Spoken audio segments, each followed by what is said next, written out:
Il y a une question qui revient sans cesse au sujet de la manifestation. Cette question, c'est comment ressentir sa finalité alors qu'on ne l'a pas encore dans la 3D, dans notre vie actuelle. Est-ce que cette question résonne en toi ?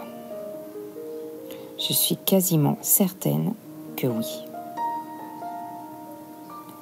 Si tu n'arrives pas à manifester, c'est certainement parce que tu n'es pas réellement dans ta finalité. Bienvenue dans le podcast Deviens le créateur de ta vie. Je m'appelle Marie-Laure et je partage un podcast sur la manifestation chaque semaine. Avant d'écouter ce podcast dans son intégralité, je te propose déjà de commencer par écouter les 2 épisodes sur l'intention.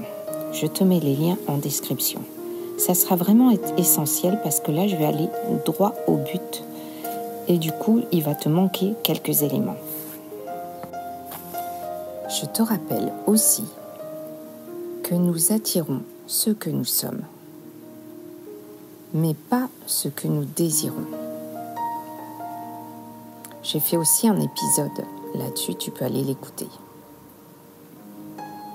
Donc si nous attirons ce que nous sommes et pas ce que nous désirons, alors comment faire pour devenir cette nouvelle personne ? Déjà, on va revenir à la notion de être.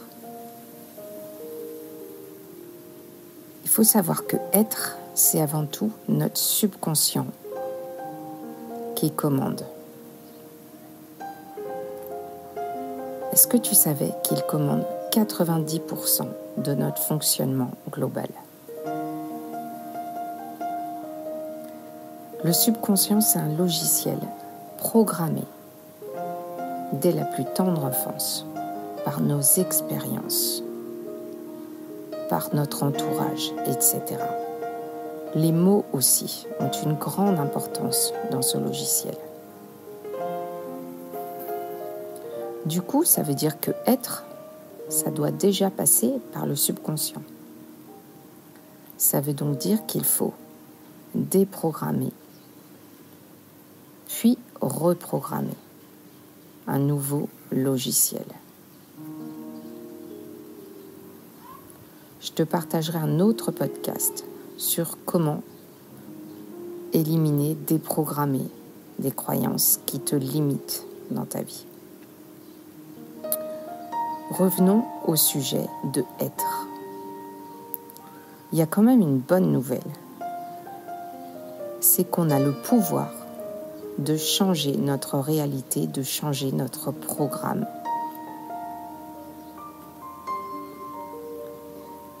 Et je voulais te partager un outil qui est inspiré de Neville Goddard, qui va te permettre concrètement de te plonger dans ta finalité. Cet outil très simple à utiliser, c'est de te poser des questions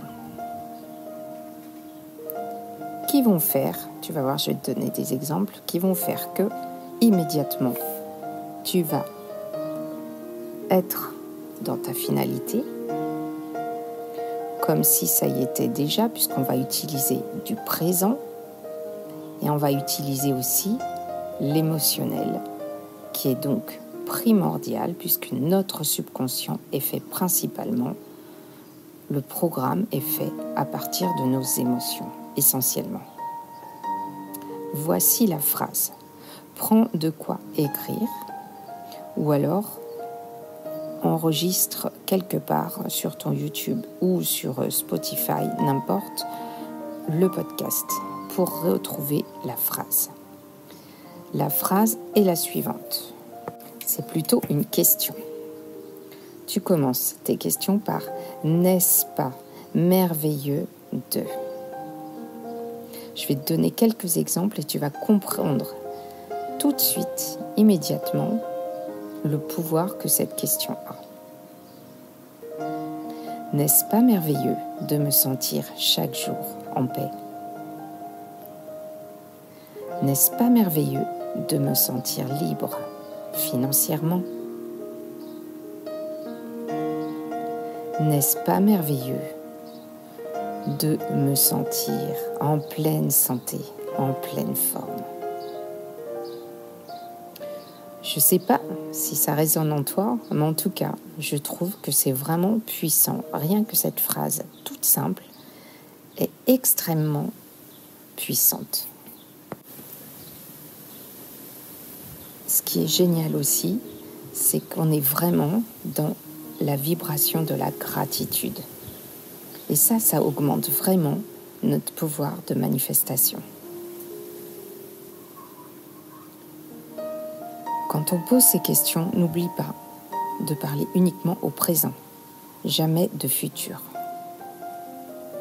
C'est ça qui fait croire au subconscient que tout est déjà là. N'est-ce pas merveilleux? Si tu veux encore plus d'outils pour manifester, tu peux t'abonner à ma chaîne YouTube ou à ma chaîne Spotify pour les podcasts.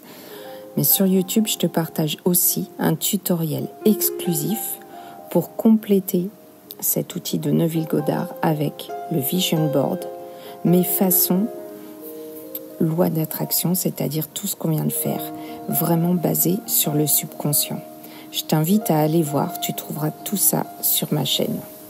N'hésite pas à me partager en commentaire les phrases que tu vas utiliser pour N'est-ce pas merveilleux?